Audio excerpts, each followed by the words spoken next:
Depois de o meu marido me trair, o marido da amante dele veio ter comigo.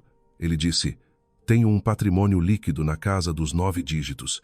Diz apenas que sim e amanhã vamos à conservatória do registro civil. Só precisei de alguns segundos para aceitar. Eu estava encolhida num canto isolado de uma esplanada no Príncipe Real, em Lisboa. Fui eu que escolhi o local. Escondida atrás de um tufo de fetos, conseguia ver todo o pátio, mas era quase impossível que alguém reparasse em mim. Na minha mesa, o gelo do meu chá com limão já derretera há muito, separando a bebida em 2 camadas aquosas distintas. A cerca de 10 metros de distância, na mesa 6, perto do pequeno lago, estava o meu marido, Tiago. Ele não estava sozinho. A mulher à frente dele, num ousado vestido de seda vermelha que exibia um par de pernas longas, era Beatriz. Eu sabia quem ela era. Qualquer pessoa no mundo da logística e finanças de Lisboa conhecia a Beatriz, a mulher de Gonçalo Albuquerque, presidente da Albuquerque Logística Marítima, um verdadeiro tubarão na indústria do transporte marítimo. O Tiago estava a sorrir. Era o mesmo sorriso que eu outrora amara desesperadamente. O sorriso que me tinha convencido, uma gestora de auditoria sênior, rígida e disciplinada, a abandonar a minha carreira numa firma das Big Four. Tinha liquidado as minhas poupanças, os meus PPR e todas as opções de ações que poupei durante 10 anos para o ajudar a abrir a sua empresa de construção. A mão do Tiago, a que ainda exibia a aliança de platina que eu escolhera, acariciava agora descaradamente as costas da mão de Beatriz. Não chorei. Os meus olhos estavam secos.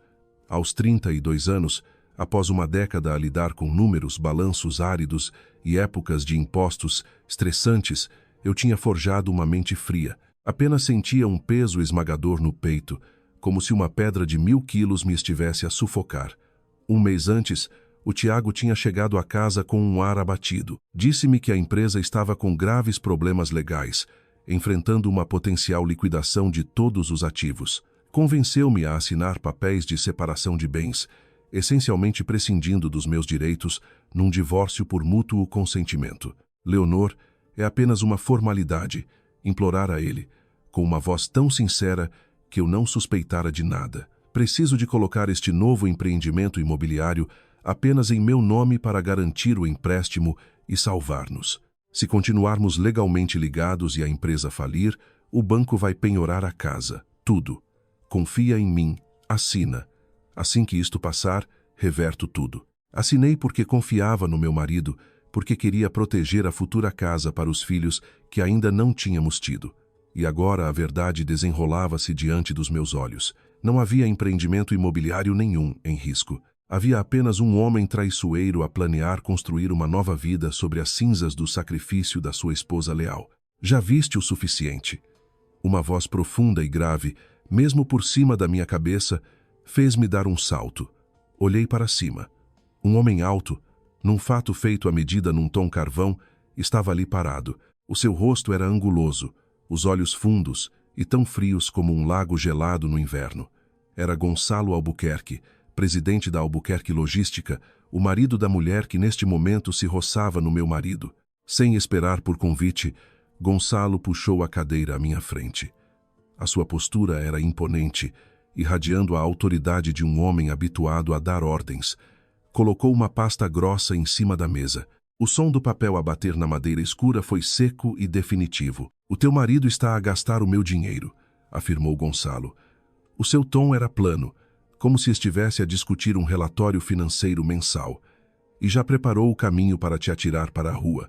Olhei da pasta para o Gonçalo. O que queres? Ele não respondeu imediatamente.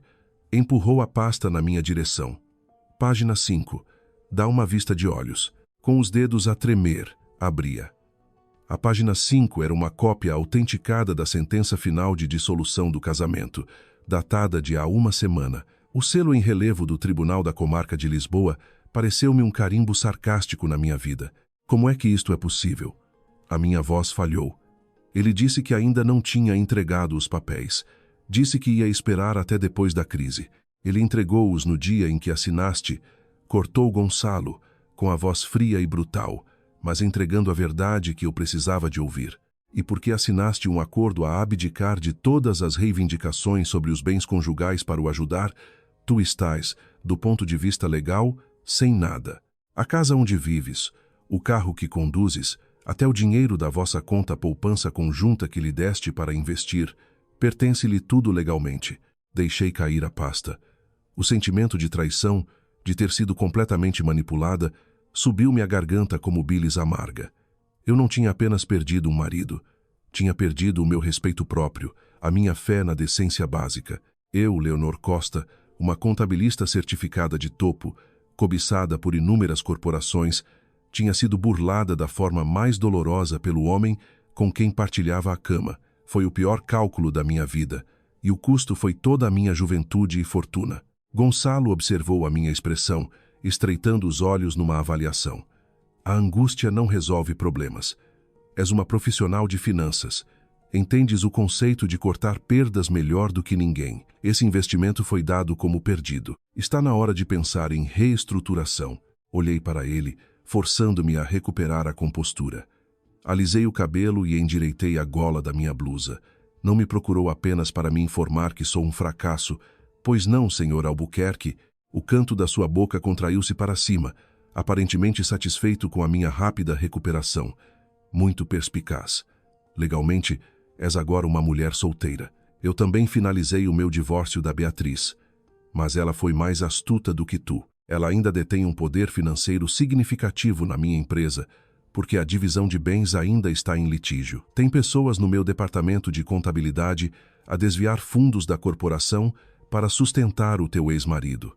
Gonçalo fez uma pausa, inclinando-se para a frente e baixando a voz. Tenho uma fortuna avaliada em centenas de milhões, mas preciso de alguém em quem possa confiar, alguém com a experiência profissional para auditar todo o meu sistema e travar o fluxo de dinheiro ilícito que a Beatriz está a canalizar. Preciso de uma esposa legal para a substituir, para usar essa autoridade para limpar a casa. Por que eu? Perguntei, com a mente já a acelerar, a processar os números desta nova e insana equação. Primeiro, tens um motivo. Desprezas o Tiago e a Beatriz. Segundo, o teu currículo é impecável. Ex-gestora de auditoria numa grande retalhista, contabilista certificada com reputação de ter mão de ferro no controlo de custos. Terceiro, e mais importante, nenhum de nós tem qualquer fé no amor. Podemos colaborar com base em interesses mútuos. Ele olhou-me diretamente nos olhos, fazendo a sua oferta final. Se concordares, aparece na Conservatória do Registro Civil amanhã às 8 da manhã. Vamos caçar-nos. Olhei para a outra mesa. O Tiago estava a beijar a testa de Beatriz, com o olhar presunçoso de um vencedor no rosto. Ele achava que eu era uma mulher ingênua e obediente, que só sabia lidar com a cozinha e com folhas de cálculo. Ele achava que tinha ganho. Virei-me de volta para Gonçalo. 3 segundos. Foi todo o tempo que precisei para decidir sobre a maior aposta da minha vida. Eu já tinha perdido tudo. Não tinha mais nada a temer.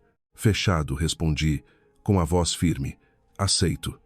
Mas tenho uma condição. Quero controle unilateral total sobre o departamento financeiro da Albuquerque Logística. Não vais interferir na forma como eu trabalho.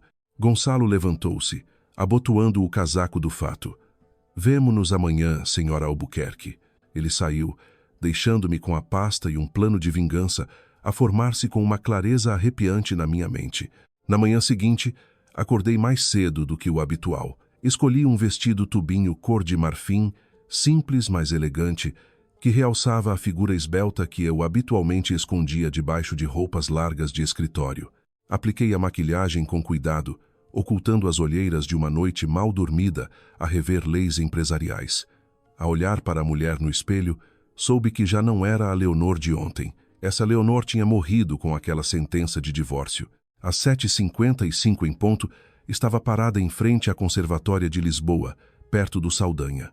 O Mercedes Maybach, preto e reluzente, encostou ao passeio.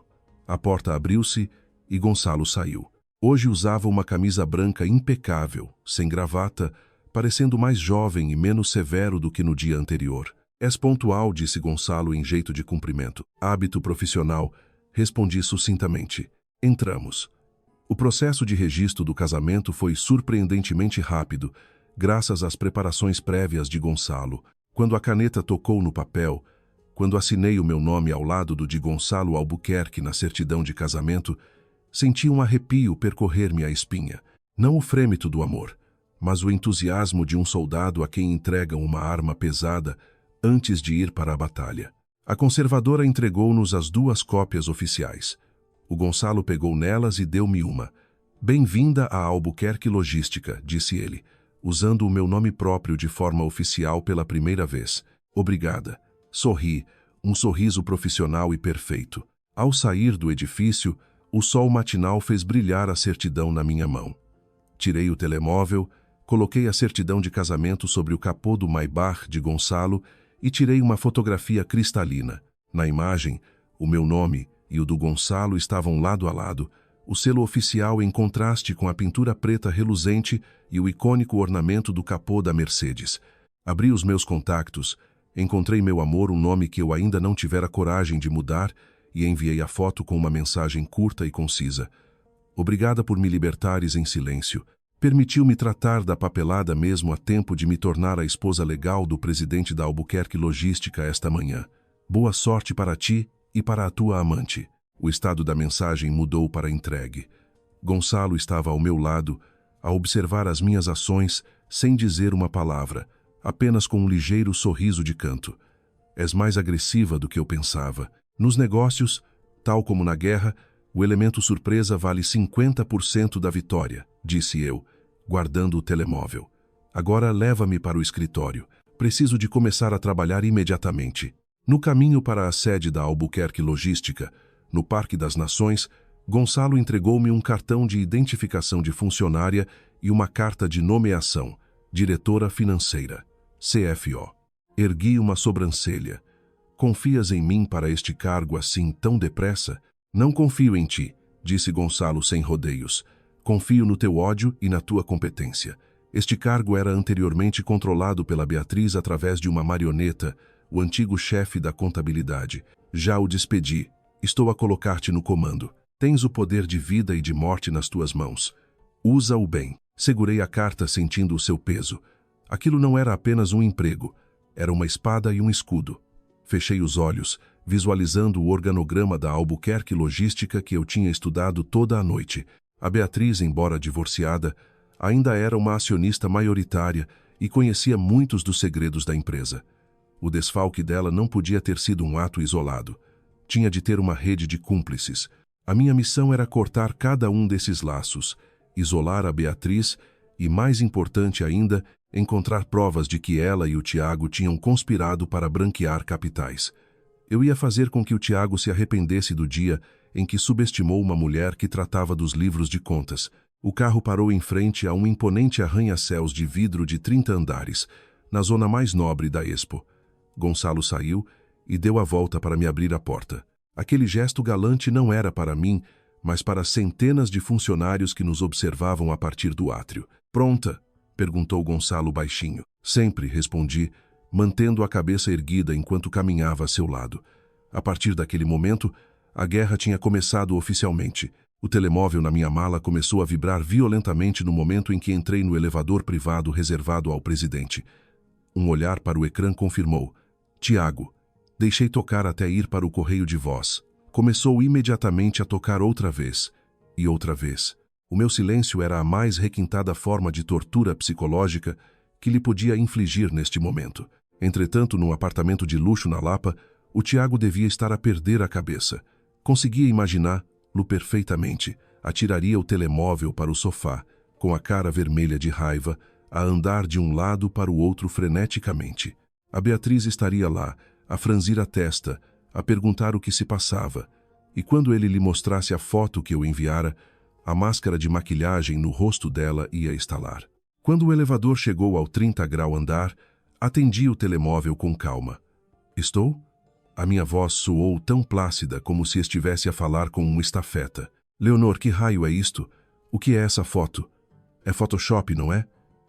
A voz do Tiago guinchou através do auscultador, quebrada de pânico. Ele não conseguia acreditar, ou melhor, não ousava. Achas que tenho tempo para aprender Photoshop? Zombei. Tinta preta em papel branco, um selo oficial da República. És um empresário, Tiago. Não consegues distinguir um documento real de um falso? Quando é que o conheceste? Andavas a trair-me. O Tiago começou com as acusações, o clássico hino do ladrão a gritar que foi roubado. Não meças os outros pelos teus padrões. Cortei-o, com a voz a tornar-se de aço. Finalizaste secretamente o nosso divórcio nas minhas costas. O tribunal emitiu a sentença.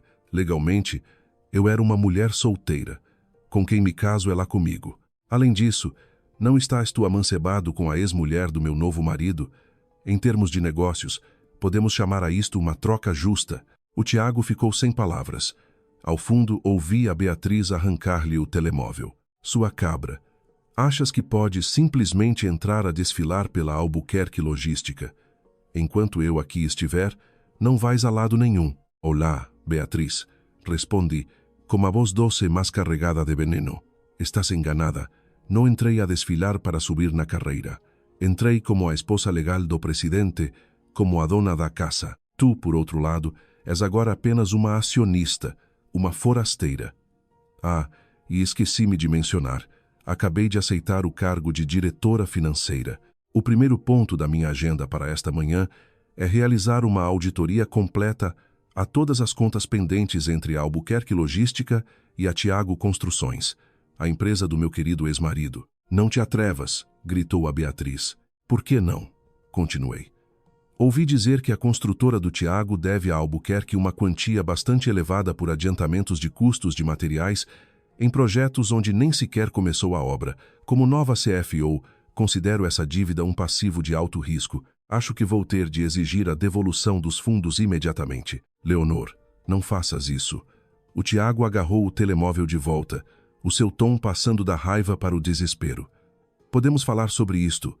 O que é que tu queres? Eu dou-te uma parte do dinheiro da venda do terreno. Vamos encontrar-nos. O dinheiro da venda do terreno? Rime de forma sombria. Fica com ele. Vais precisar de muito para pagar os honorários dos advogados que vais enfrentar muito em breve. Desliguei e desliguei o telemóvel por completo. As portas do elevador abriram-se. Diante de mim estava o grandioso átrio da presidência da Albuquerque Logística. Os funcionários andavam atarefados, mas todos pararam para acenar respeitosamente a passagem do Gonçalo. Olharam para mim com olhos curiosos e especulativos. Gonçalo virou-se para mim com um toque de admiração no olhar. Assustaste-os de morte, mas ameaças são uma coisa, execução é outra. Fica a ver, disse eu, agarrando a minha mala enquanto caminhava em direção ao departamento financeiro. Eu não estava a fazer ameaças, estava a declarar guerra. O departamento financeiro e de contabilidade ficava no 28 grau andar. Uma espessa porta de vidro separava o mundo dos números do resto da empresa. Empurrei-a e entrei. Gonçalo seguiu logo atrás de mim, uma presença sólida e poderosa a cobrir-me as costas. A sala estava um zumbido de conversas, mas caiu no silêncio quando entramos. Era evidente que a notícia do casamento relâmpago do presidente já se tinha espalhado. Todos os lugares, disse Gonçalo. A sua voz não era alta, mas tinha uma autoridade que exigia silêncio instantâneo. Todos os olhos se fixaram em nós. Ele fez um gesto na minha direção. Esta é Leonor Albuquerque, minha esposa e a nova diretora financeira desta corporação. A partir deste momento, todas as decisões referentes a despesas e aprovações de orçamentos têm de passar por ela. A nomeação oficial será enviada por e-mail para toda a empresa dentro de 5 minutos. Um murmúrio baixo percorreu a sala. Varri os rostos com o olhar. Num canto, uma mulher de meia idade com grossos óculos de armação dourada olhava para mim. A sua expressão não era de surpresa, mas de hostilidade aberta. Era a Fátima, a atual chefe de contabilidade e o braço direito da Beatriz. Eu tinha estudado os processos dos funcionários. Fátima era quem tinha aprovado uma série de relatórios de despesas fraudulentos para entretenimento de clientes, permitindo que a Beatriz sangrasse a empresa. Caminhei diretamente para a secretária da Fátima. Olá, Fátima. Preciso que me entregues todos os livros de razão, tokens de assinatura digital e palavras-passe do sistema ERP. Imediatamente. Fátima levantou-se, cruzando os braços num desafio, com a atitude de uma veterana intocável. Dona Leonor, uma passagem de pastas adequada leva tempo. Há anos de registros aqui, não posso simplesmente dar-lhes. Além disso, eu respondo perante o Conselho de Administração, que inclui a dona Beatriz. A sua nomeação é muito repentina. Preciso de confirmar com ela primeiro. Ela estava a ganhar tempo, a tentar atrasar-me para destruir provas ou alterar os registros. Fátima sorri, colocando a carta de nomeação, com a assinatura física de Gonçalo e o selo da empresa, na sua secretária. De acordo com os estatutos da empresa, o presidente tem a autoridade de fazer nomeações executivas em circunstâncias de exigência. A dona Beatriz é, atualmente, apenas uma acionista sem papel operacional. A diretiva do presidente é a autoridade máxima. Olhei para o Gonçalo, depois de volta para a Fátima com a voz gélida. Se não concluíres a passagem de pastas nos próximos 15 minutos, vou redigir a tua carta de despedimento por insubordinação e obstrução às operações da empresa. Simultaneamente, mandarei apreender o teu computador e convidar a Unidade Nacional de Combate à Corrupção da Polícia Judiciária a investigar suspeitas de desfalque. A escolha é tua. Uma transição pacífica ou sair daqui algemada. O rosto da Fátima empalideceu. Ela não esperava que eu fosse tão firme, tão bem preparada legalmente. Olhou para o Gonçalo em busca de ajuda, mas ele limitou-se a ficar ali, de braços cruzados, com uma expressão que dizia: apoio totalmente a minha mulher. A tremer, Fátima abriu a gaveta da secretária e tirou um conjunto de chaves e um token de segurança. Eu vou começar a passar-lhe as coisas. Ótimo, disse eu, virando-me para os funcionários estupefactos. A partir de hoje, os nossos procedimentos mudam. Qualquer despesa superior a 5.000 euros terá de ser aprovada pessoalmente por mim. Qualquer pessoa apanhada a falsificar documentos escreverá a sua própria carta de demissão antes que eu a encontre. Comecei a minha carreira em contabilidade forense. Não tentem jogar jogos comigo. Instruí o departamento de TI a revogar imediatamente o acesso da Fátima ao sistema e a alterar todas as palavras-passe administrativas. Depois de Fátima ter embalado em silêncio os seus pertences pessoais numa caixa de cartão e ter saído, sentei-me na cadeira de cabedal que ela acabara de deixar vaga. Liguei o computador e entrei no sistema. Os números começaram a preencher o ecrã. Era uma confusão caótica, mas era também um tesouro de provas. O telefone da secretária tocou. Era uma chamada interna da Beatriz. Tens muita lata, Leonor. Despedir a minha gente. Isto é só o aquecimento, respondi, com os dedos a voar pelo teclado. Devias estar mais preocupada com o teu próprio dinheiro. Estou a ver algumas transferências questionáveis para aquela agência de média que o teu irmão gere. As faturas de prestação de serviços parecem altamente irregulares. A linha ficou em silêncio, seguido de um clique seco quando ela desligou. Expirei lentamente, encostando-me na cadeira. A verdadeira luta estava apenas a começar. Eu não precisava apenas de limpar aquela confusão. Precisava de preparar uma armadilha na qual o Tiago e a Beatriz caíssem sozinhos.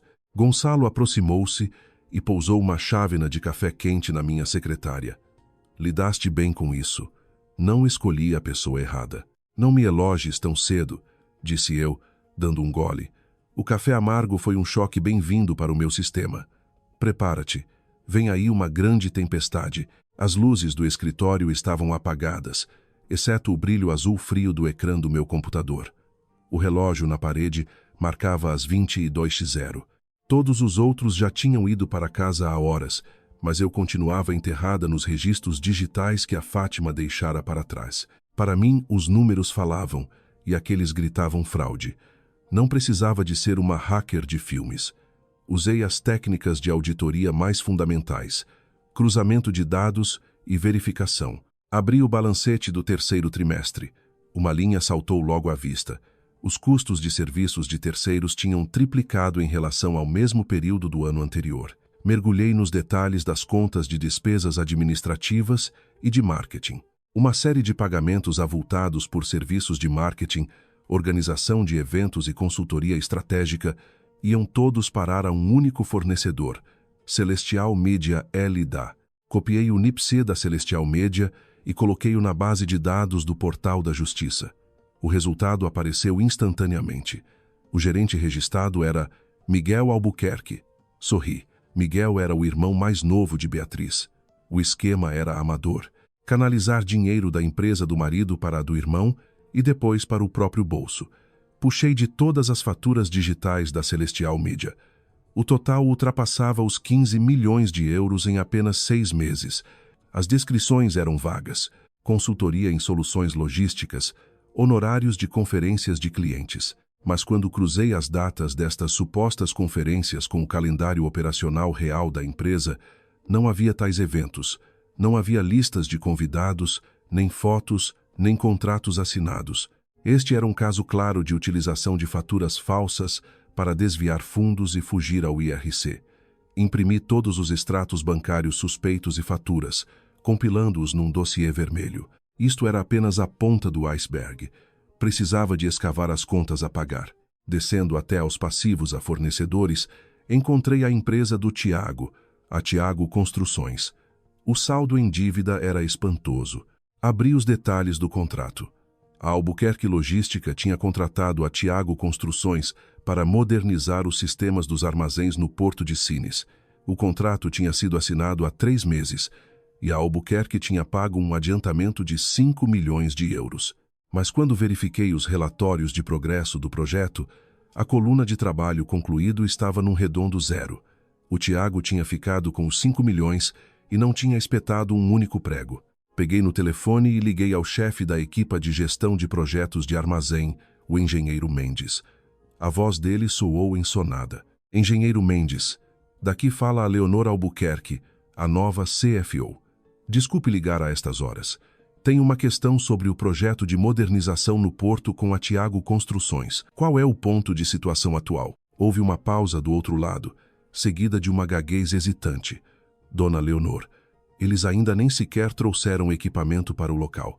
Já lhes liguei várias vezes, mas o gestor do projeto deles continua a dizer que estão à espera de materiais vindos do estrangeiro. A dona Beatriz também me disse para os deixar levar o tempo que precisassem. Estou a ver. Obrigada. Amanhã de manhã, à primeira hora, por favor envie-me um relatório de situação formal, contraassinado pelo supervisor independente. Desliguei. Estava tudo claro agora. O Tiago estava a usar o adiantamento da Albuquerque como a sua linha de crédito pessoal, ou pior, para comprar aquele terreno que ele tinha usado como desculpa para me enganar com o divórcio. A porta do escritório abriu-se. Gonçalo entrou, a segurar 2 caixas de comida de takeaway. Pensei que estavas a planear dormir aqui. Come qualquer coisa antes de continuares. Olhei para ele, depois para a montanha de pastas na minha secretária. Já descobri o rabo ao gato. Assim tão depressa? Gonçalo pousou a comida e puxou uma cadeira para perto de mim.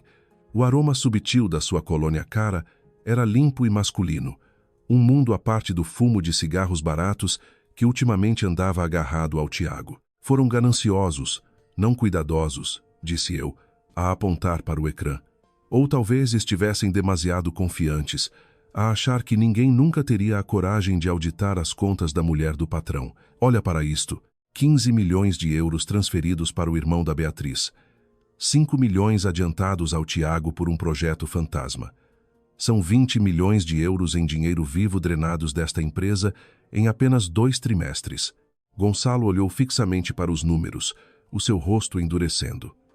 Eu sabia que ela andava a desviar, mas nunca imaginei que fosse tanto. Não admira que o nosso fluxo de caixa operacional tenha estado tão apertado ultimamente. Para um gigante da logística, o fluxo de caixa é a força vital. Perder 20 milhões em dinheiro vivo era como cortar uma artéria. Não te preocupes, disse eu, a abrir uma das caixas. O aroma a bife da vazia com alho e louro encheu o ar, fazendo o meu estômago roncar. Vou recuperar tudo. Capital e juros. Come primeiro, disse Gonçalo, entregando-me um garfo. Precisas de forças para a batalha que aí vem. Temos uma reunião do Conselho de Administração muito interessante amanhã. Peguei no garfo. Pela primeira vez em meses, conseguia realmente saborear a comida. Não porque o bife fosse particularmente bom, mas porque eu sabia que já não estava a lutar nesta guerra sozinha.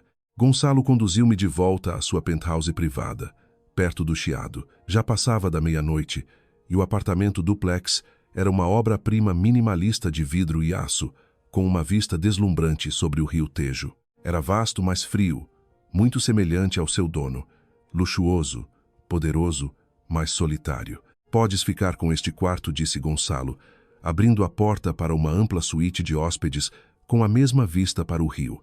Mandei preparar-lo para ti. Qualquer coisa que precises, avisa a governanta. Entrei. Estava tudo a estrear, desde a roupa de cama às cortinas. Não havia vestígios de outra mulher, provando que o Gonçalo vivia sozinho há muito tempo, ou que a Beatriz nunca tinha posto os pés naquele quarto. Obrigada. Gonçalo encostou-se ao batente da porta, a observar-me por um momento antes de falar. Leonor, isto é um casamento de conveniência. Vou respeitar o teu espaço pessoal, mas em frente aos funcionários e pessoas de fora, temos de desempenhar o nosso papel de forma convincente. Eu percebo, disse eu. Sou profissional. Na manhã seguinte, desci para o pequeno almoço. A mesa de jantar era suficientemente longa para 20 pessoas, mas apenas 2 lugares estavam postos numa das pontas. Gonçalo já lá estava, a beber um café expresso duplo e a ler relatórios financeiros no iPad. Bom dia, disse eu a sentar-me. Bom dia. Dormiste bem? Perguntou ele, sem tirar os olhos do ecrã. Muito. A cama é muito mais confortável do que o sofá para o qual fui despromovida no último mês lá em casa do Tiago. A governanta trouxe 2 pratos de ovos escalfados com espargos verdes, a fumegar. Ao olhar para os ovos perfeitos e o molho denso, senti uma pontada estranha. Já fazia tanto tempo desde que alguém me preparara o pequeno almoço. Em casa com o Tiago, eu era sempre a primeira a levantar-me, a fazer o café, a passar-lhe as camisas a ferro e depois a correr para me arranjar para o trabalho. O que se passa? Não está ao teu gosto? Gonçalo levantou os olhos, notando a minha hesitação. Não. Abanei a cabeça, a pegar no garfo. É só. Não estou habituada. Comemos em silêncio durante um momento. Depois o Gonçalo falou inesperadamente. Como planeias lidar com a dívida da Tiago Construções hoje? Terminei a minha garfada, limpei a boca com o guardanapo e respondi com precisão.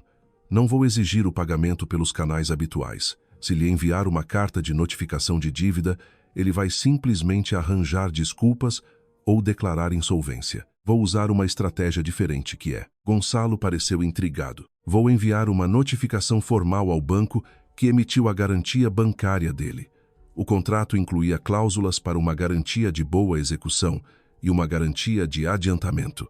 Se a Tiago Construções não cumprir, o banco é obrigado a reembolsar a Albuquerque Logística. A partir daí, que seja o banco a executar os bens do Tiago. Gonçalo soltou uma gargalhada curta e afiada. Feroz. Se o banco for envolvido, ele terá de vender tudo para lhes pagar de volta.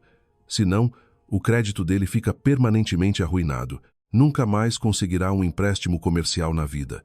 O nome dele vai direto para a lista negra do Banco de Portugal. Isso não é tudo, continuei, com os olhos frios. Vou contratar os nossos auditores independentes para reexaminar os custos de todos os projetos passados que a empresa dele fez para nós. Suspeito que ele tenha andado a inflacionar faturas há anos. Se encontrarmos provas concretas, isto passa da esfera civil para a criminal. Gonçalo olhou para mim, a sua expressão a passar de diversão a genuíno respeito. Nasceste mesmo para ser minha mulher. Somos farinha do mesmo saco. O pequeno almoço terminou numa atmosfera estranha, mas harmoniosa. 2 pessoas feridas a encontrar uma estranha camaradagem no cálculo e na ambição. Apercebi-me de que viver com um homem inteligente e direto, como o Gonçalo, era muito mais agradável do que servir um hipócrita como o Tiago. A minha manhã no escritório começou com uma purga. Convoquei uma reunião de emergência com todo o departamento de contabilidade e com a equipa de gestão de projetos. Atirei o dossiê que compilara na noite anterior para cima da mesa de reuniões. O estrondo seco fez toda a gente saltar. Nesta pasta está uma lista de todas as faturas suspeitas de fraude da Celestial Média e o ponto de situação do contrato com a Tiago Construções. Quem foi o responsável direto por processar estas contas? Um jovem analista levantou timidamente a mão. A dona Fátima tratava disso diretamente. Doutora, nós só fazíamos a inserção de dados com base na papelada que ela nos dava. Inserção de dados sem verificar a validade e a razoabilidade dos documentos é negligência, disse eu bruscamente. A partir de hoje, estou a iniciar uma revisão completa de processos. Qualquer pessoa que se chegue à frente agora com informações sobre irregularidades passadas receberá amnistia e manterá o seu emprego. Qualquer pessoa apanhada a encobrir algo será despedida e recomendada para processo crime. A minha declaração foi como um balde de água gelada sobre quem estivesse a considerar manter-se em silêncio. Logo a seguir à reunião, 3 funcionários bateram à porta do meu gabinete a pedir para falar em privado. Com base nos testemunhos deles, juntei as peças de todo o esquema de lavagem de dinheiro do Tiago e da Beatriz. O Tiago não andava apenas a desviar fundos da sua própria empresa de construção.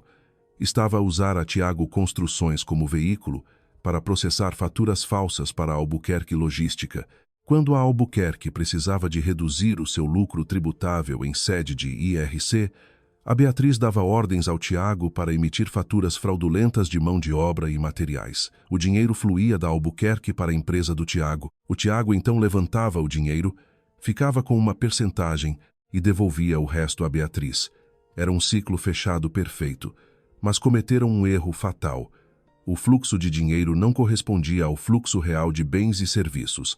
Sentei-me ao computador a mapear o diagrama do fluxo de caixa. As setas iam da Albuquerque para a construtora, da construtora para a conta pessoal de Tiago, e da conta de Tiago para uma conta offshore, em nome de Rosa Silva, num banco estrangeiro. Fiz zoom no nome Rosa Silva. Não me era estranho. Era a própria mãe do Tiago. O nome dela era Rosa. Tive um calafrio. O Tiago estava a usar o nome da própria mãe para uma conta no estrangeiro, de modo a esconder dinheiro sujo.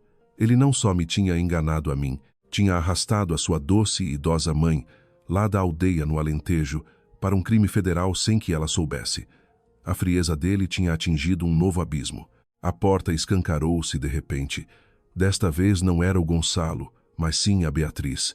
Ela entrou de rompante sem bater, ladeada por 2 grandes seguranças. Que raio pensas que estás a fazer?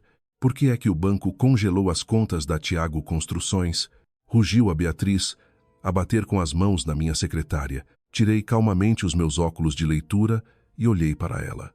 Olá, Beatriz. Entrar no meu gabinete sem bater é uma violação da política da empresa. Quanto ao facto de um banco congelar a conta de um fornecedor, isso é assunto do banco. Por que é que me estás a perguntar a mim, a não ser que tenhas algum interesse pessoal na empresa do meu ex-marido? Não te faças de parva comigo, rosnou a Beatriz, a apontar o dedo à minha cara. Foste tu que enviaste a notificação a exigir a devolução do adiantamento, não foste? Estás a tentar arruinar o Tiago. Estou simplesmente a cumprir o meu dever como CFO. O dinheiro dos acionistas não pode ser desperdiçado. 5 milhões não é uma quantia pequena. Se a empresa dele conseguir demonstrar capacidade para concluir o projeto, tenho a certeza de que o banco irá descongelar a conta. Pareces demasiado preocupada. A Beatriz cerrou os dentes. És boa, nisso tens razão. Mas aviso-te, Leonor. Se tocares nos meus interesses, vou transformar a tua vida num inferno. Achas que o Gonçalo te ama? Ele só te está a usar. Pelo menos ele está a usar-me de forma aberta e legal, disse eu, levantando-me para encarar. Eu era tão alta quanto ela. Tu e o Tiago, por outro lado, andam a rastejar nas costas das pessoas. Isso é que é verdadeiramente patético. Vai lá dizer ao Tiago para preparar o dinheiro. O prazo dele termina em 3 dias. A Beatriz bufou, deu meia volta nos calcanhares e saiu a passo furioso. Eu sabia que ela estava com medo. Estava a cortar os tentáculos da operação dela, um por um.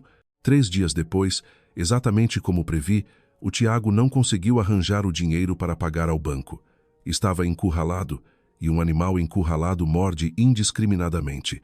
Na segunda-feira de manhã, um e-mail anônimo foi enviado a todos os funcionários da Albuquerque Logística. O assunto era sensacionalista.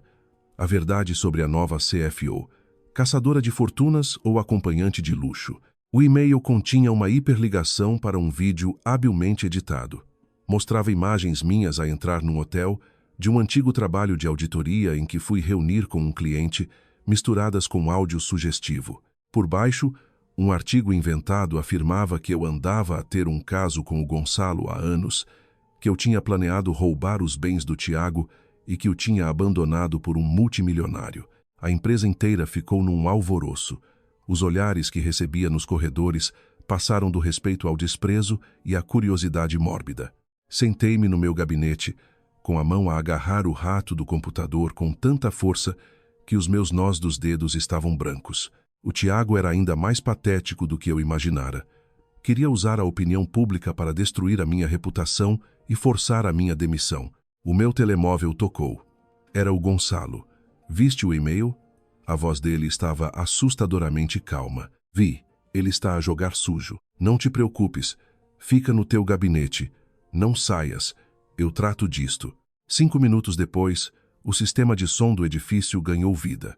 A voz de Gonçalo, afiada e imperiosa, ecoou por todos os andares, a solicitar que todos os funcionários se reunissem imediatamente no átrio principal. Eu desci também. Gonçalo estava numa plataforma elevada, com o rosto a ser uma máscara de fúria fria. Ao seu lado estavam o diretor de TI e o advogado-chefe da empresa. Fui agora informado de um e-mail a difamar a minha esposa, Leonor Albuquerque, anunciou Gonçalo, com a sua voz a reverberar no vasto espaço. Estou aqui para afirmar inequivocamente que isto é uma mentira maliciosa e sem fundamento. O nosso departamento de TI já rastreou o endereço IP do remetente. Originou-se de um cybercafé perto da residência privada do senhor Tiago Silva, diretor da Tiago Construções. Gonçalo fez um sinal.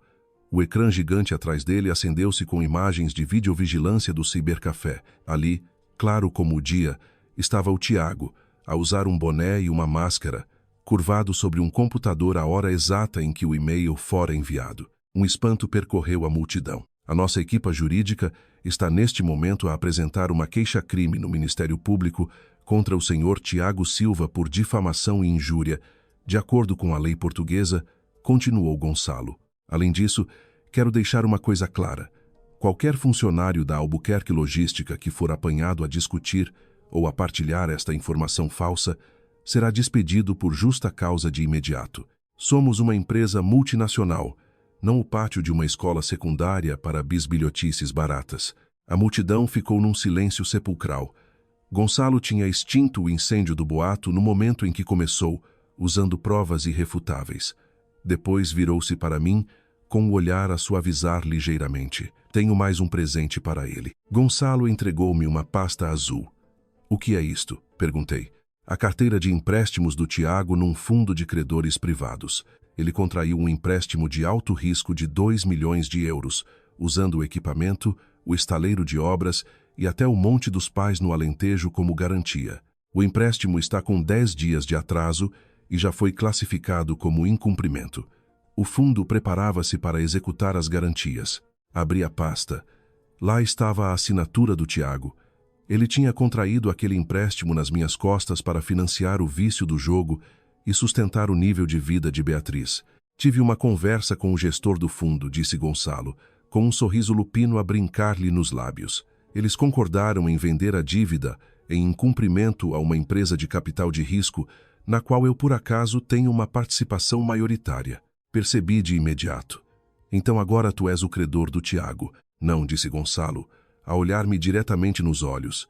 Nós somos, como marido e mulher, nós somos agora o seu maior e único credor. O poder de vida e de morte sobre ele está agora nas tuas mãos, Leonor. Se ele se afunda ou se salva, só depende de ti. Segurei o dossiê da dívida nas minhas mãos. Parecia uma sentença de morte para o Tiago, mas eu não o queria destruído logo de imediato. Queria que ele provasse a mesma impotência, o mesmo medo sufocante que eu tinha suportado. Organizei um encontro com o Tiago, não num café, mas no escritório desolado da Tiago Construções. Quando cheguei, o local estava vazio. A maior parte do pessoal tinha se despedido devido aos salários em atraso. O Tiago estava sentado com a cabeça entre as mãos na secretária, rodeado por garrafas vazias de uísque e cinzeiros a transbordar. Parecia 10 anos mais velho do que na semana anterior. Ao ver-me, ele levantou os olhos, injetados de fúria. O que estás aqui a fazer? Vieste rir-te de mim? Vim cobrar uma dívida, disse eu friamente, colocando a pasta sobre a secretária dele. Ele olhou de relance para a pasta e zombou. Devo ao fundo, não a ti. Não me tentes assustar. O pior que podem fazer é ficar com o estaleiro. Estou-me nas tintas. Olha com mais atenção, disse eu. A apontar para o acordo de cessão de crédito. O fundo vendeu a tua dívida a Albuquerque Investimentos. E o representante legal da Albuquerque Investimentos sou, por coincidência, eu, Leonor Albuquerque. A cor esvaiu-se do rosto do Tiago. Ele arrancou o papel, com as mãos a tremer violentamente. Não, isto não pode ser. Como é que tiveste dinheiro para comprar a minha dívida? Foi ele, não foi? Foi o Gonçalo. Quem está por trás disto não interessa. O que interessa é que eu sou agora a tua credora e, de acordo com os termos do teu empréstimo, tenho o direito de exigir a entrega imediata de todos os bens dados como garantia para saldar a dívida. Olhei em redor do escritório em ruínas. Este estaleiro e um par de escavadoras enferrujadas não vão ser suficientes. Ah, mas ainda há o monte dos teus pais lá na aldeia, no Alentejo, não há? A escritura lista claramente a propriedade e o terreno, que pertencem ao senhor Manuel e à senhora Rosa. À menção dos pais, o verdadeiro pânico instalou-se. Ele atirou-se na minha direção, a tentar agarrar-me o braço, mas eu recuei um passo. 2 dos seguranças do Gonçalo, que estavam à espera lá fora, entraram de imediato para lhe bloquear o caminho. Leonor, eu imploro-te. O Tiago desabou no chão, a soluçar de forma patética. Tudo o que quiseres, eu dou-te. Fica com a empresa, fica com tudo. Mas, por favor, não toques na casa dos meus pais.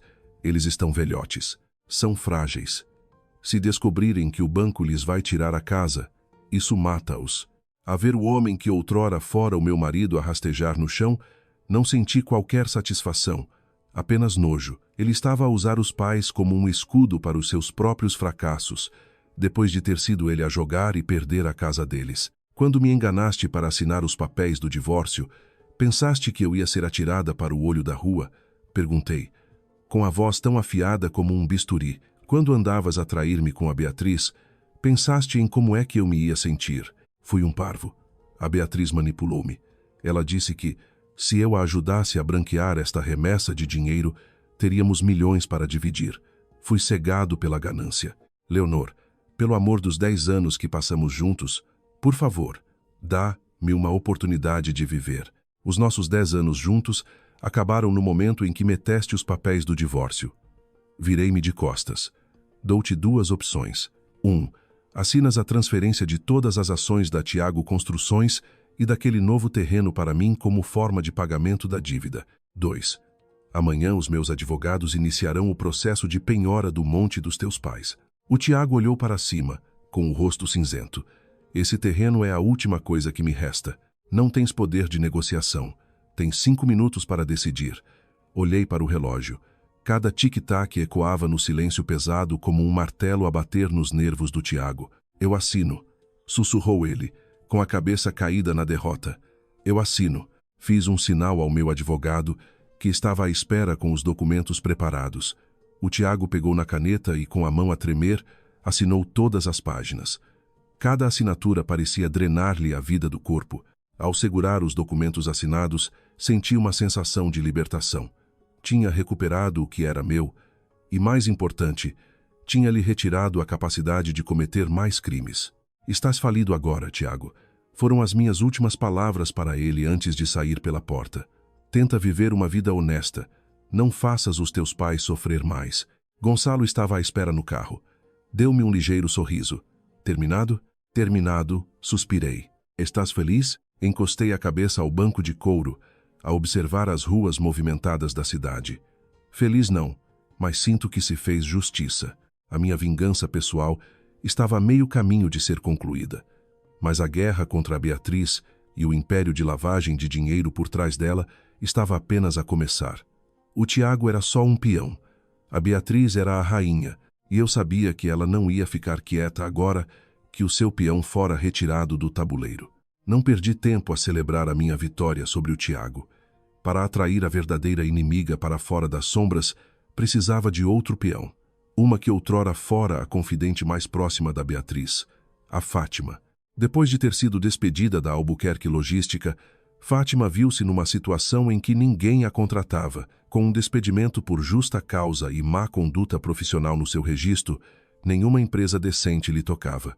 Contratei um investigador privado para a seguir e soube que ela vivia agora numa casa arrendada a cair aos pedaços em Benfica, assediada diariamente por agiotas por causa das suas dívidas de jogo. Era a hora do meu próximo movimento. Na quarta-feira à tarde, conduzi até a uma pequena tasca em Benfica, onde tinha combinado encontrar-me com ela. Quando entrei, Fátima estava curvada a um canto, com as mãos a tremer à volta de um copo de água. Parecia ter envelhecido 20 anos, desde a sua postura arrogante como chefe de contabilidade. Ao ver-me, os seus olhos encheram-se de terror. Começou a levantar-se para fugir. Senta-te, disse eu, com a voz calma, mas firme o suficiente para a pregar ao chão. Se saíres por essa porta, envio esta pasta para o Ministério Público imediatamente.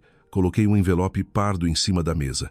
Fátima fixou o olhar nele, a engolir em seco. O que é? O que é que quer? Fui despedida. Não tenho mais nada para me tirar. Podes estar despedida, mas os teus crimes permanecem, disse eu, abrindo o envelope e tirando vários documentos. Isto é a prova de que estiveste em conluio com uma oficina automóvel para inflacionar os custos de manutenção da frota de caminhões da empresa durante os últimos 3 anos. O valor total que meteste ao bolso ultrapassa os 200 mil euros. Isso é burla qualificada, Fátima. A moldura penal é de 5 a 15 anos de prisão. O sangue esvaiu-se do rosto dela. Escorregou da cadeira e ajoelhou-se ali mesmo ao lado da mesa. Dona Leonor, por favor, tenha piedade. Tenho uma mãe idosa e um filho novo. Não posso ir para a prisão. Eu joguei esse dinheiro todo em raspadinhas e no cassino não consigo pagá-lo de volta. Olhei para a mulher a chorar à minha frente sem um pingo de pena. Mas a minha mente dizia-me que aquela era uma oportunidade de ouro. Levanta-te. Não vim aqui para ouvir os teus lamentos. Posso fazer isto desaparecer e até posso ajudar-te a pagar aos teus agiotas. Com uma condição. Fátima olhou para cima, com um brilho de esperança nos olhos. Que condição? Faço qualquer coisa que me pedir, desde que não vá para a cadeia. Quero que sejas a minha espia, disse eu. Abaixar a voz e a encarar, lá olhos nos olhos. Sei que ainda estás em contato com a Beatriz. Ela precisa de alguém de confiança para tratar das transações ocultas dela, agora que não pode usar ninguém na Albuquerque Logística. Quero que voltes para ela, que finjas ser leal e que me reportes todos os movimentos dela. Fátima hesitou. Sabia o quão implacável a Beatriz podia ser, mas o medo da prisão era maior. Se a Beatriz descobrir, manda-me matar. Se não fizeres isto, a judiciária bate-te à porta amanhã de manhã, disse eu friamente. Além disso, a Beatriz abandonou-te no segundo em que foste despedida, não foi? Ofereceu-te um único euro para te ajudar com as tuas dívidas? Ou tratou-te como uma ferramenta gasta e deitada ao lixo? As minhas palavras tocaram num ponto sensível. Fátima cerrou os punhos, a sua expressão a passar do medo ao ressentimento. Tem razão, aquela ingrata. Ajudei-a a mover milhões, e quando tive problemas, ela nem sequer atendeu às minhas chamadas. Está bem, eu faço-o. O que é que precisa de saber? Preciso de saber para onde a Beatriz está a mover os bens dela. Tenho informações de que ela está a liquidar tudo e a reunir muito dinheiro de forma muito rápida. Fátima olhou furtivamente em redor, depois inclinou-se para sussurrar. Ela está a planear algo em grande. Vendeu propriedades no Algarve e em Sintra e arranjou cerca de 30 milhões em dinheiro vivo.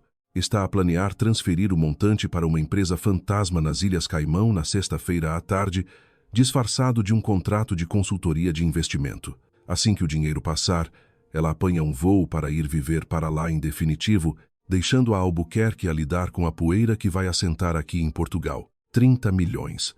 Uma quantia astronômica. Se a Beatriz conseguisse isto, a Albuquerque Logística sofreria um duro golpe. O fluxo de caixa ficaria incapacitado e, o que é mais importante, ela safar-se-ia impune. Sabes que banco é que ela está a usar para a transação? O Banco Global, a sucursal do Marquês de Pombal. Ela é muito amiga da diretora da agência lá, por isso vão acelerar a transferência internacional para ela. Sorri. Aquela informação não tinha preço. Excelente. Continua a monitorizá-la e avisa-me a hora exata em que ela iniciar a transferência. Depois de isto acabar, queimo o teu processo e dou-te um bônus para começares uma vida nova. Fátima acenou afirmativamente com vigor. Levantei-me, deixei umas notas para as bebidas e saí. O sol da tarde projetou a minha sombra alongada no passeio. Uma teia perfeita estava agora a formar-se na minha mente. Aquela sexta-feira ia ser um dia muito memorável para a Beatriz. Na sexta-feira à tarde, a tensão no meu gabinete Era tão densa que se podia cortar com uma faca. Lá fora, uma chuvada torrencial açoitava as janelas, como se tentasse invadir o silêncio lá dentro. Eu estava sentada em frente ao monitor, que exibia o painel de gestão de tesouraria do sistema bancário corporativo da Albuquerque. O Gonçalo estava sentado na cadeira à minha frente, a girar distraidamente uma caneta, com os olhos colados ao telemóvel. Estávamos à espera de uma mensagem da Fátima. 14h30. Nada ainda. Para que uma transferência internacional compensasse no próprio dia, a Beatriz tinha de a executar antes da hora limite. O Sistema Europeu de Pagamentos Internacionais fecha normalmente para processamento do mesmo dia por volta das 15h00 ou 15h30. Depois disso, a transação ficaria retida até ao próximo dia útil. Para uma fugitiva como a Beatriz, um único dia era uma eternidade de risco. 14h45. O meu telemóvel vibrou. Uma mensagem da Fátima. Ela acabou de chegar ao banco. Está a entrar na sala VIP para se encontrar com a diretora da agência. O peixe está na rede, disse ao Gonçalo. Ela está no banco. Gonçalo acenou com a cabeça, com o rosto carregado. Tens a certeza de que consegues travar isto? Assim que esse dinheiro sair de Portugal, perde-se para sempre. Não te preocupes. A rede já está montada. Abri outra janela de chat e enviei uma mensagem ao João, o diretor de banca corporativa do Banco Global, um antigo colega de faculdade. Eu já o tinha avisado de uma transação potencialmente fraudulenta envolvendo a conta da Beatriz. Como CFO da Albuquerque Logística, eu tinha o direito de solicitar a revisão de transações invulgares de contas ligadas a uma acionista maioritária envolvida num litígio legal. 15 surgiu uma notificação do sistema. Uma transferência bancária de 30 milhões de euros acabara de ser iniciada da conta pessoal da Beatriz. Assunto: pagamento por contrato de consultoria de investimento número 1/2023. Beneficiário: Sunny Horizon Investments Corp., Ilhas Caimão. É agora. Apontei para o ecrã. O estado da transação era pendente de aprovação. Liguei imediatamente ao João. João, sou a Leonor. A transferência de 30 milhões acabou de entrar no sistema. É o dinheiro desviado de que te falei. Tens de a bloquear agora mesmo. Conseguia ouvir o teclar frenético do outro lado. Estou a vê-la, Leonor. É um montante enorme, mas a sucursal está a fazer muita pressão para a aprovação imediata. A diretora está a invocar o estatuto VIP dela e afirma que a papelada está toda em ordem. Se eu a bloquear sem justificação, vou enfrentar uma queixa grave do compliance. A papelada é falsa. A Sunny Horizon é uma empresa fantasma, disse eu, com a voz afiada e urgente. Estou a enviar-te por fax uma providência cautelar de emergência do Tribunal Cível para congelar todos os bens da Beatriz, enquanto aguardamos a resolução do nosso litígio de partilha de bens pós-divórcio. Usa simplesmente a desculpa de um alerta vermelho de compliance para reter a transação. Tudo o que precisas de fazer é atrasar, lá até depois das 15h30, e ela está acabada. Está bem. Confio em ti. Vou encaminhar isto para o departamento de compliance para uma revisão profunda. Isso vai demorar pelo menos 2 horas. A hora de corte passaria. Nem Deus vai conseguir passar essa transferência hoje. Desliguei, soltando o ar que não percebera estar a suster. No meu ecrã, o estado da transação mudou de pendente de aprovação para em revisão. Na sala VIP do banco, eu conseguia imaginar o caos. A Beatriz devia estar em pulgas. Eram 15h20. Faltavam apenas 10 minutos. A Fátima mandou outra mensagem. Ela está a gritar com o pessoal do banco, a exigir falar com o CEO. Está com a cara vermelha que nem um tomate. Respondi: deixa-a gritar. O CEO está numa reunião comigo neste preciso momento. Não havia reunião nenhuma, claro, mas eu conhecia os protocolos bancários. Quando uma transação é marcada como sendo de alto risco, ninguém ousa aprová-la, especialmente com as regulamentações contra o branqueamento de capitais a serem tão rigorosas. 15h30. O sistema fechou para o dia. A transferência bancária da Beatriz foi oficialmente rejeitada, citando como motivo: a transação requer documentação adicional que verifique a origem lícita dos fundos. O dinheiro ainda estava na conta dela, mas estava agora congelado. Ela não o conseguia transferir, não o conseguia levantar. Estava presa. Gonçalo olhou para mim com pura admiração. Levantou-se, serviu 2 copos de vinho tinto do Douro e entregou-me um. Parabéns. Um nocaute perfeito. Não só salvaste o dinheiro, como cortaste a rota de fuga dela. Agitei o copo, o líquido rubi a brilhar como o sangue de um inimigo. Ainda não acabou. Quando um animal é encurralado, vira-se contra os da sua própria espécie. A Beatriz acabou de perder 30 milhões. A primeira pessoa que ela vai culpar é o Tiago. Vamos sentar-nos e assistir ao próximo ato. Tal como previ, o fracasso no banco atirou a Beatriz para uma espiral de fúria. Ela não conseguia acreditar que o seu plano de fuga perfeito tivesse sido frustrado no último segundo por um problema técnico. Ao sair do banco em fúria, recebeu uma chamada do Tiago. O meu ex-marido estava num estado mais desesperado do que nunca. Depois de ter abdicado dos bens para mim, andava a ser perseguido pelos agiotas a quem tinha pedido dinheiro emprestado para jogar. Eles tinham cercado o Monte dos Pais no Alentejo e ele estava escondido numa pensão rasca, ligando a Beatriz como a sua última salvação. Beatriz, tens de me ajudar. A voz de Tiago era frenética. Eles estão a ameaçar matar a minha família toda se eu não lhes pagar 500 mil euros até logo à noite. Por favor, empresta-me alguma coisa. Serei teu escravo para a vida toda. Eu pago-te. Beatriz, já a ferver por causa dos seus 30 milhões congelados, explodiu. Cala-te, seu inútil idiota, gritou ela ao telefone, com todos os vestígios da sua fachada sofisticada a desaparecerem. Eu também estou metida num grande buraco. A tua patética ex-mulher conseguiu que me congelassem as contas. És um parasita inútil. Se não tivesse sido tão estúpido ao ponto de te divorciares tão depressa, ela não teria tido a vantagem para fazer isto. O que é que estás a dizer? Tiago ficou atônito. O que é que a Leonor tem a ver com isto? Pergunta-lhe tu. Foi ela quem bloqueou a minha transferência de dinheiro. Tu e ela são farinha do mesmo saco. Nunca mais me ligues. A Beatriz desligou e bloqueou o número dele. Entrou no carro e ordenou ao motorista que a levasse à sua mansão privada em Cascais, onde guardava os seus restantes objetos de valor, joias, diamantes. Tinha de encontrar outra saída, talvez de carro até a fronteira com Espanha. Do outro lado da linha, o Tiago deixou cair o telemóvel. A sua última esperança tinha desaparecido. Deixou-se cair no chão do quarto sujo da pensão, rodeado por copos de noodles instantâneos vazios. Tinha perdido tudo. A esposa, a casa, a carreira e agora a amante. A mulher que ele pensava que faria dele um rei. Do corredor, ouviu passos pesados e gritos zangados. Tiago, onde é que estás? Sai daí. Não podes esconder-te de nós para sempre. Aterrorizado, o Tiago olhou pela janela no 3º andar. Não era alto o suficiente para o matar, mas o suficiente para lhe partir as pernas. Não havia escapatória.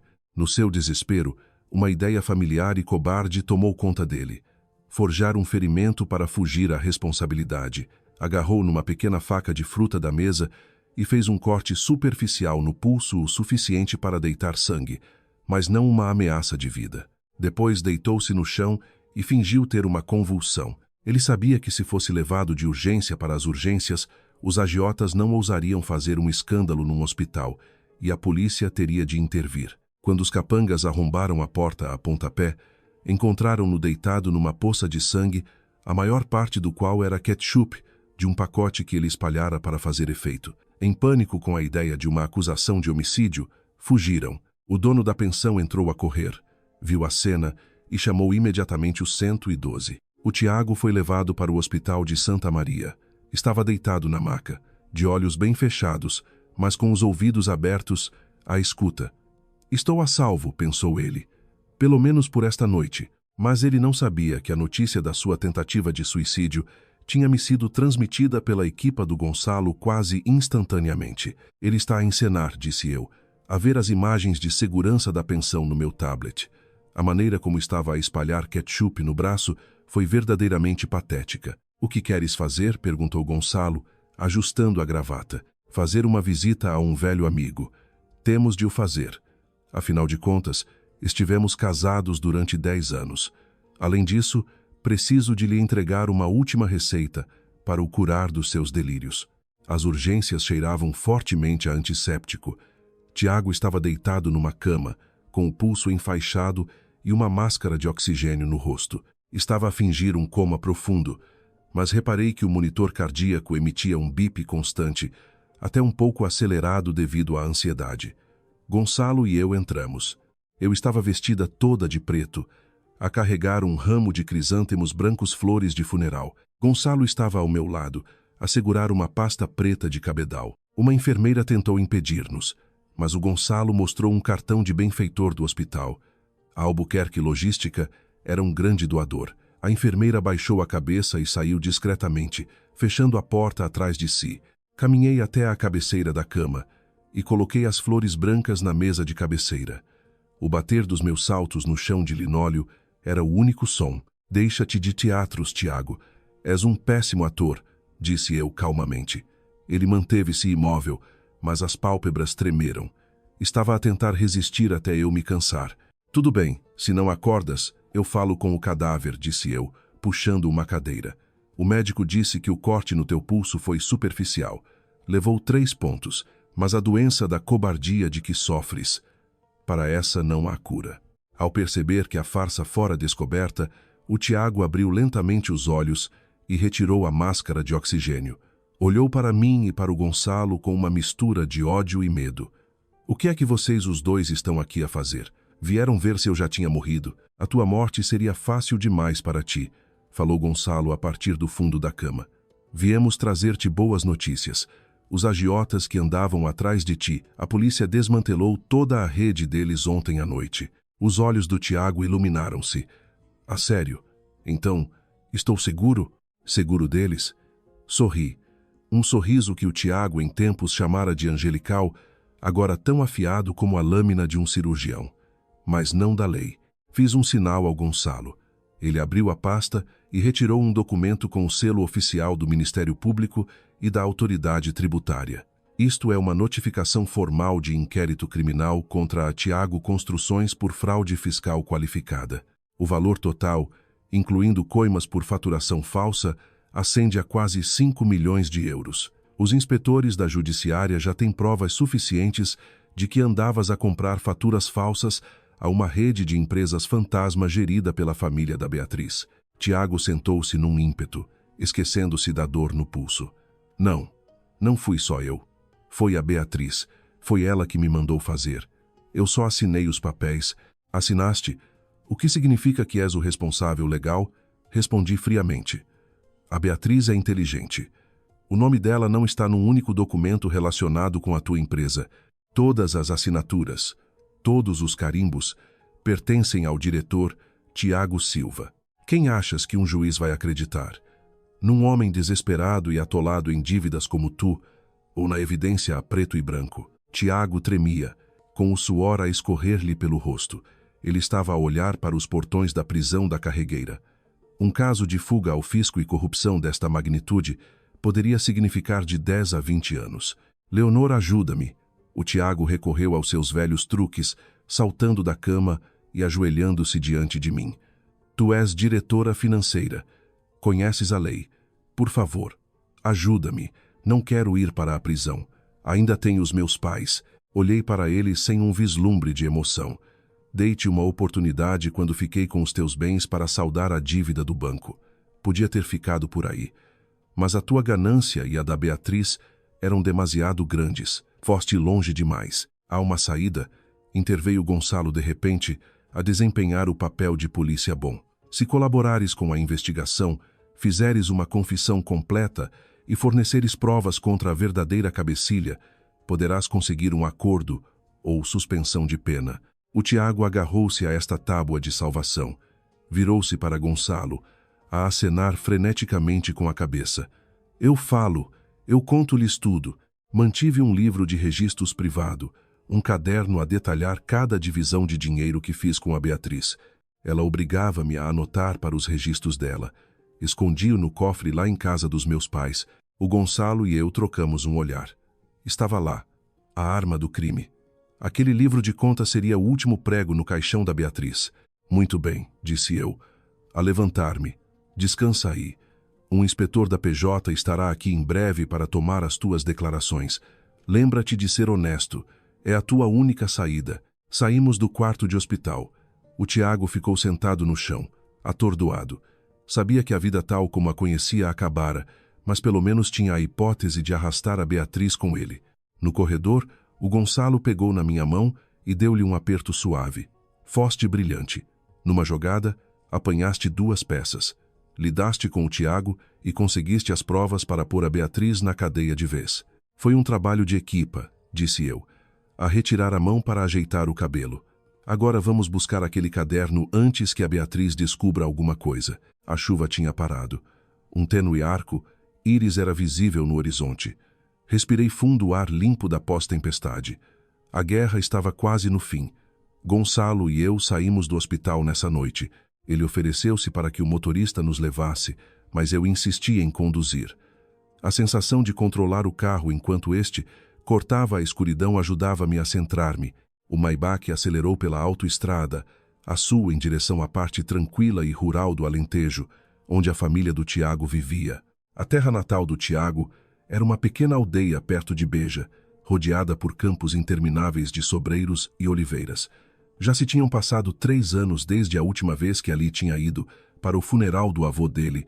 Na altura, eu ainda era a nora adorável, a atarefar-me na cozinha a preparar o jantar para toda a família alargada.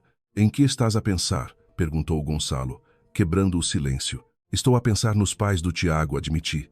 Eles são agricultores simples e trabalhadores. Gostavam de mim. Não consigo imaginar como vão reagir quando descobrirem no que o filho deles se tornou, e que a nora que adoravam é quem o vai mandar para a prisão. Gonçalo suspirou, a olhar para a paisagem escura. Essa é a tragédia da ganância. O Tiago escolheu este caminho. Ele tem de enfrentar as consequências. E tu, Leonor, estás a fazer a coisa certa. Se os deixasses continuar, quantas mais famílias seriam arruinadas pelo dinheiro sujo deles? Acenei com a cabeça, mas o meu coração ainda pesava.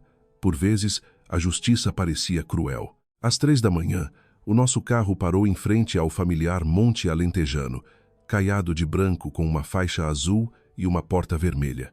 A cerca de madeira estava um pouco gasta, mas a ramada de buganvílias junto ao alpendre florescia gloriosa sob o brilho suave da luz amarela exterior. Saí do carro e o ar frio da noite entranhou-se-me na pele. Um cão começou a ladrar no quintal. Um momento depois, uma luz acendeu-se lá dentro e a porta da frente abriu-se.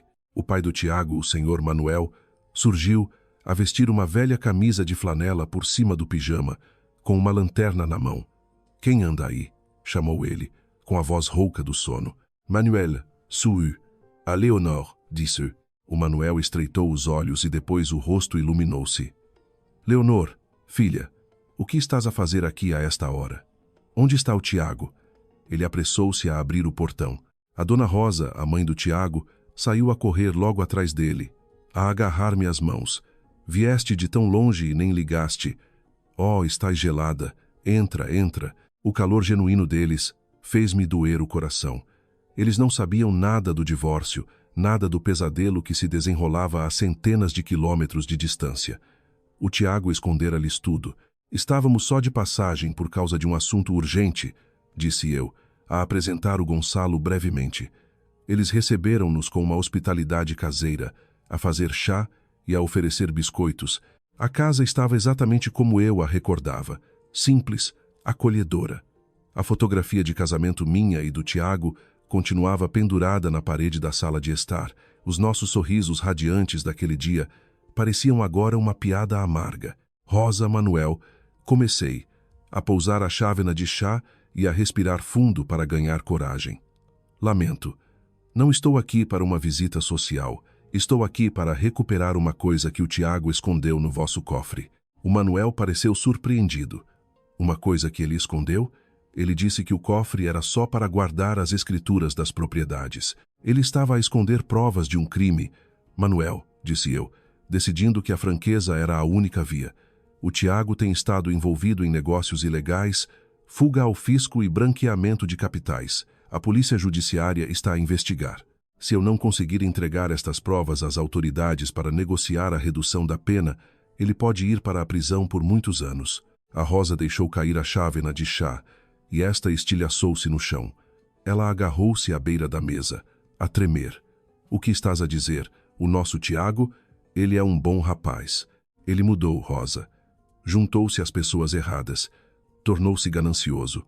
Por favor, acredite em mim. Sou a única que o pode ajudar neste momento.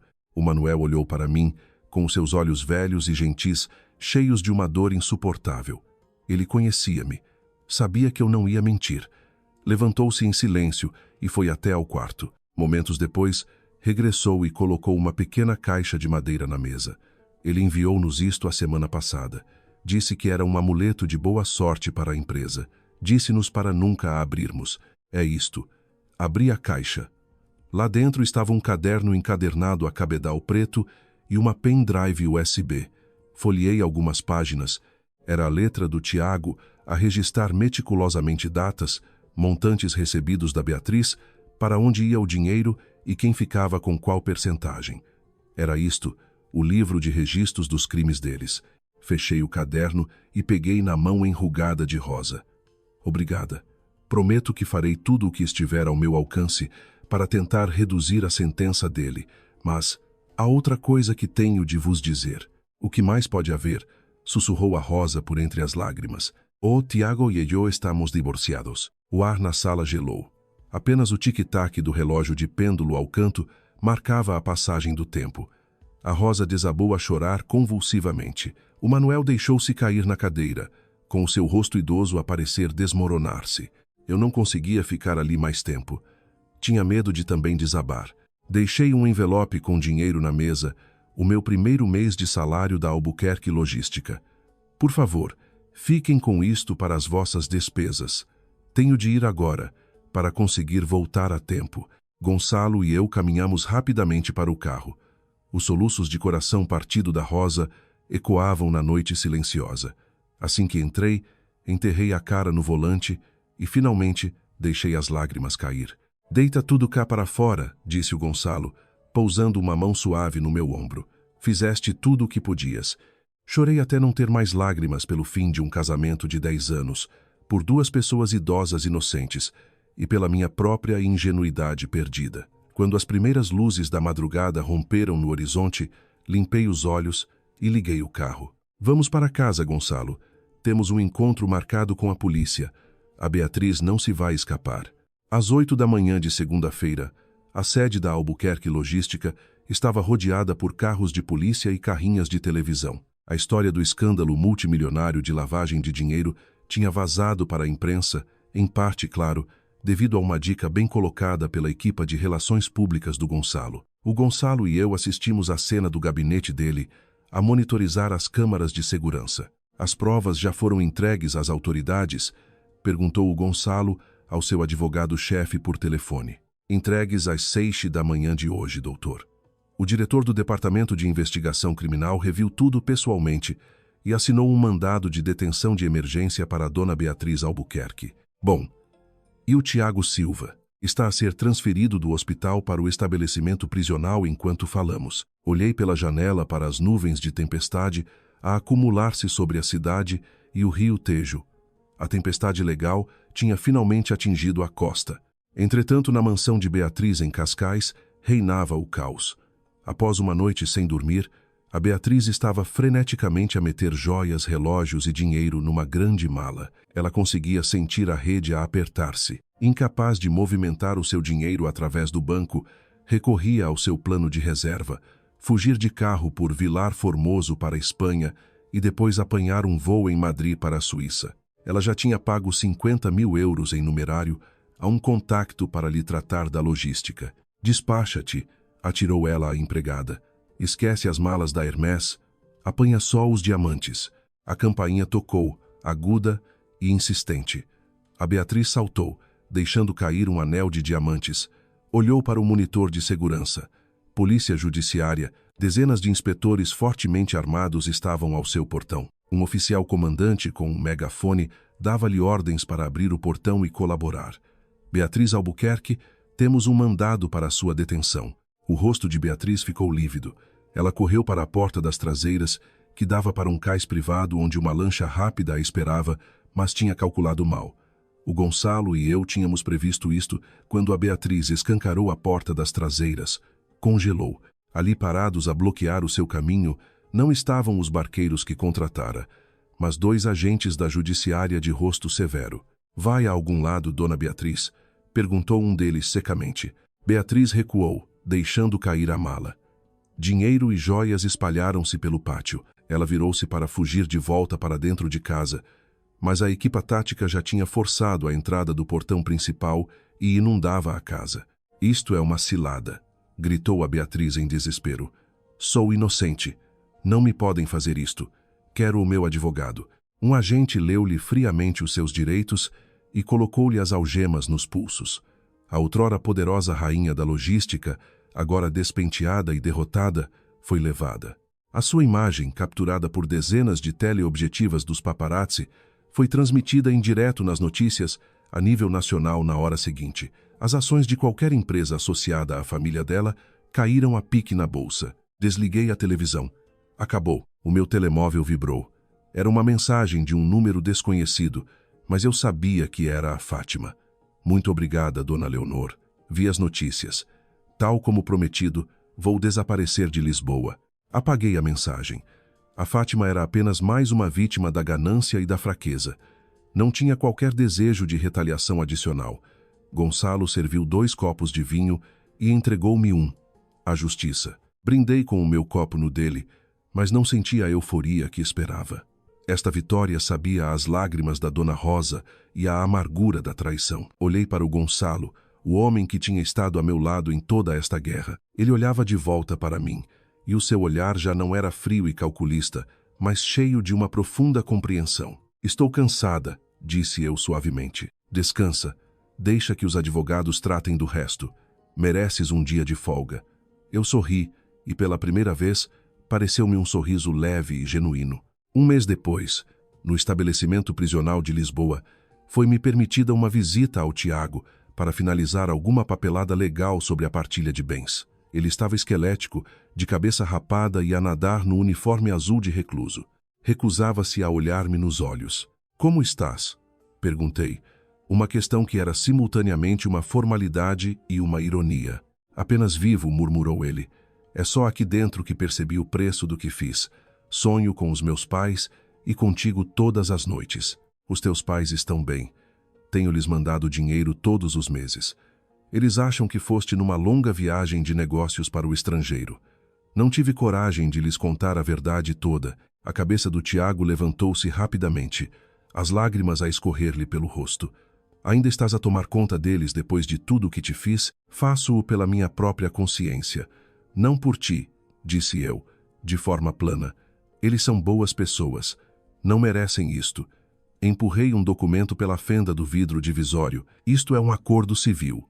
Assina. Vou usar os bens que me transferiste para pagar as tuas dívidas fiscais e as multas. O juiz vai considerar isso como uma atenuante de reparação do dano.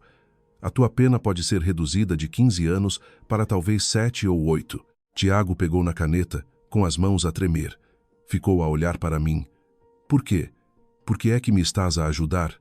Devias odiar-me. E odeio, disse eu, encarando-o nos olhos com todas as fibras do meu ser. Mas não quero ficar com aquele dinheiro sujo. Quero apagar todos os vestígios da tua existência da minha vida para poder recomeçar do zero. Considera isto a última réstia de decência que posso oferecer ao homem que outrora chamei de marido.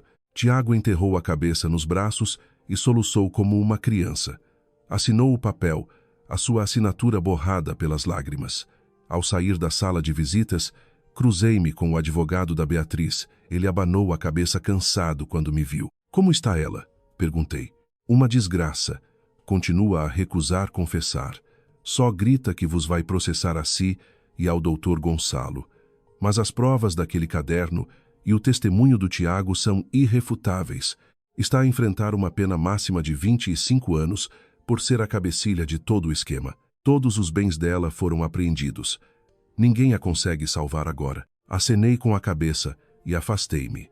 A Beatriz e o Tiago, os dois que se tinham aliado para me destruir, estavam agora a despedaçar-se na prisão.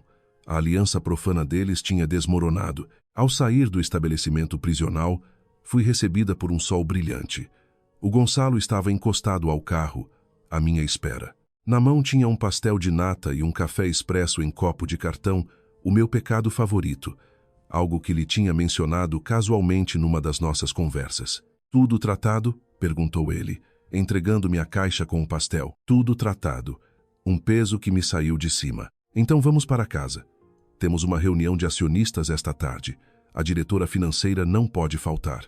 Trinquei a massa folhada, o sabor doce e quente a lavar a amargura do passado. Sim, vamos para casa. Querido, foi a primeira vez que o chamei assim, sem que parecesse parte de um teatro. Talvez depois da tempestade, o céu clareie mesmo. E depois de tudo estar partido, aprendemos a valorizar o que temos. O julgamento terminou 6 meses depois. Foi um circo mediático. Sentei-me na galeria do tribunal ao lado do Gonçalo. No banco dos réus, a Beatriz e o Tiago estavam bem distantes um do outro, recusando-se a trocar olhares. A Beatriz parecia envelhecida e acabada, o cabelo com farripas cinzentas. Negou tudo, culpando toda a gente menos ela própria. O Tiago, pelo contrário, confessou tudo, pediu desculpa e aceitou o seu destino. A leitura da sentença chegou. Beatriz Albuquerque, 20 anos de prisão efetiva por fraude fiscal, associação criminosa e branqueamento de capitais, com perda de todos os bens a favor do Estado. Tiago Silva. 8 anos de prisão pelos mesmos crimes, com a pena atenuada devido à sua colaboração com a justiça e pagamento voluntário de dívidas. Quando o juiz leu a sentença, a Beatriz desmaiou a chorar aos gritos. O Tiago apenas baixou a cabeça. Olhou para mim uma última vez, os seus olhos cheios de arrependimento e de uma estranha gratidão. Fiz-lhe um ligeiro aceno de cabeça, uma despedida final ao nosso passado. Ao sairmos do campus da justiça, rodeados pelo flash das câmaras, o Gonçalo pegou na minha mão. Acabou mesmo, disse ele. Sim, cá se fazem, cá se pagam, respondi. Saímos para a luz do sol ofuscante da Expo. A missão estava cumprida. Os traidores tinham sido castigados, mas em vez de euforia, senti um vasto e oco vazio. Olhei para o Gonçalo. Ele tinha sido a minha âncora durante tudo aquilo. Mas agora que o nosso inimigo comum se tinha ido, que motivo tínhamos nós para continuar juntos? Quero ir para casa e descansar, disse baixinho. Claro, eu levo-te. A viagem de carro foi silenciosa. A minha mente já estava a acelerar. Estava na hora de executar a última cláusula do nosso contrato. Uma semana após o julgamento, passei a manhã no escritório a dar os últimos retoques nos meus documentos de passagem de pastas da empresa. Estava tudo na mais perfeita ordem. Ao meio-dia, abri a gaveta da minha secretária e tirei um envelope branco. Lá dentro estava a petição de divórcio por mútuo consentimento, já assinada por mim. Respirei fundo. Este fora o nosso acordo. Aquele casamento fora um arranjo comercial. Agora que o negócio estava concluído, não tinha motivos para continuar a prender o Gonçalo. Ele merecia uma esposa que se aproximasse dele por amor, não por vingança. Caminhei até ao gabinete dele. Estava numa videochamada com parceiros internacionais. Fez-me sinal para esperar. Sentei-me no familiar sofá, a observar. O foco, a capacidade de decisão, a inteligência afiada. Tudo aquilo se tinha tornado tão querido para mim. Apercebi-me do quanto iria sentir a falta dele. Quando a chamada terminou, ele caminhou até mim a sorrir. Que se passa? A minha CFO encontrou mais algum aldrabão? Eu não retribuí o sorriso. Coloquei o envelope branco em cima da mesa de centro. Não, vim para rescindir o nosso contrato. O sorriso desapareceu do rosto dele. Olhou para o envelope, depois para mim, os olhos a escurecer. O que é isto? Os papéis do divórcio, disse eu. Com a voz firme. Tínhamos um acordo. Quando o trabalho estivesse feito, dar-te-ia a tua liberdade. A Beatriz está na prisão. A empresa está estável. A minha missão está cumprida. O Gonçalo pegou no envelope, mas não o abriu. Ficou apenas a virá-lo e revirá-lo nas mãos. Queres mesmo ir embora? Sim. Já tirei o suficiente de ti. Já tenho o suficiente para viver confortavelmente. Quero encontrar-me de novo. Encontrar-te a ti própria. O Gonçalo sorriu com desdém. Ou fugir. Não estou a fugir. Estou a honrar o nosso acordo. És um homem de negócios, Gonçalo. Tu, mais do que ninguém, percebes a importância de um contrato. Levantei-me, incapaz de suster o seu olhar por mais tempo. Já empacotei as minhas coisas na penthouse. Obrigada por tudo. Adeus. Virei as costas e caminhei em direção à porta, cada passo parecendo pesar chumbo. Fiquei à espera que ele dissesse alguma coisa, que me pedisse para ficar, mas tudo o que ouvi foi um silêncio ensurdecedor. Fechei a porta atrás de mim e as lágrimas começaram a cair. Mudei-me de volta para um pequeno apartamento em Alvalade que comprara com o meu próprio dinheiro. Durante 3 dias, tentei retomar uma vida normal. Yoga, idas ao centro comercial, encontros com amigas, mas a minha cabeça era um desastre. Estava constantemente a verificar o telemóvel. Nada. O Gonçalo nunca me ligou. Ao 4º dia, a campainha da porta tocou. Olhei pela câmara do interfone e o meu coração saltou-me pela boca. Era o Gonçalo. Abri a porta. Ele parecia cansado, mas tão impecável como sempre no seu fato. Passou diretamente por mim e entrou no apartamento. "O que estás aqui a fazer?" perguntei, a tentar soar forte. "Já assinaste os papéis?" Ele não respondeu. Puxou a petição de divórcio do bolso interior do casaco, e ali, à minha frente, rasgou-a ao meio. Depois em quartos, e por fim amarrotou os pedaços no punho. "O que é que estás a fazer?" Ofeguei. "A cancelar a rescisão", disse ele secamente. "Como presidente do Conselho de Administração, não aprovo esta demissão. Isto é ridículo. Isto é o nosso casamento, não a empresa." Ele deu um passo em frente, encostando-me à parede, tão perto que consegui sentir o calor que irradiava dele. "Para mim, são a mesma coisa. Ouve-me bem, Leonor. Os meus bens valem centenas de milhões. A minha contabilidade é um pesadelo e tenho milhares de funcionários. Não consigo gerir isto sozinho. És a única pessoa que conhece todos os cantos desta empresa. A única pessoa em quem confio de olhos fechados. Vais mesmo abandonar o barco agora e deixar-me sozinho a lidar com esta confusão? Podes contratar outra CFO, sussurrei. Posso contratar uma CFO. Não posso contratar uma esposa, disse ele, os olhos a queimar os meus. Não preciso de um troféu para exibir em casa. Preciso de uma parceira.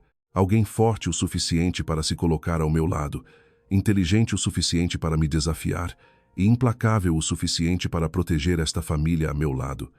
Essa pessoa és tu, mas nós começamos com um contrato. Os contratos mais bem-sucedidos, cortou-me ele, são aqueles que ambas as partes querem renovar para o resto da vida. Quero renovar este contrato de casamento contigo, Leonor. Prazo indeterminado, divisão de lucros 50 até 50, e eu assumo todos os riscos. Assinas? Foi o pedido de casamento mais brutalmente pragmático, próprio de um tubarão e incrivelmente romântico que eu já ouvira. Não teve palavras floreadas, mas comoveu-me mais do que qualquer juramento doce alguma vez conseguiria. Ele não me estava a dizer apenas que me amava, estava a dizer-me que eu era insubstituível. Olhei para o papel desfeito no chão, depois de volta para ele. És um homem esperto. Conseguiste uma CFO e uma mulher sem pagar taxas de recrutamento. Ele sorriu, um sorriso raro e deslumbrante. Sou um investidor. Nunca deixo o melhor negócio da minha vida escapar. Ele inclinou-se e beijou-me na testa. Vem para casa, Leonor. A penthouse é fria sem ti. Não consigo dormir. Mudei-me de volta para a casa com vista para o Tejo. Desta vez, não era uma convidada nem uma atriz. Era a dona da casa e era a parceira do Gonçalo. A nossa vida não era um filme de romance clichê.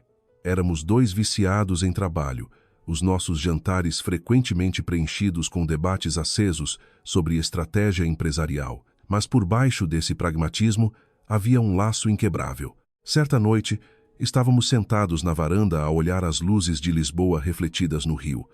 Encostei a cabeça no ombro dele, sentindo uma paz profunda.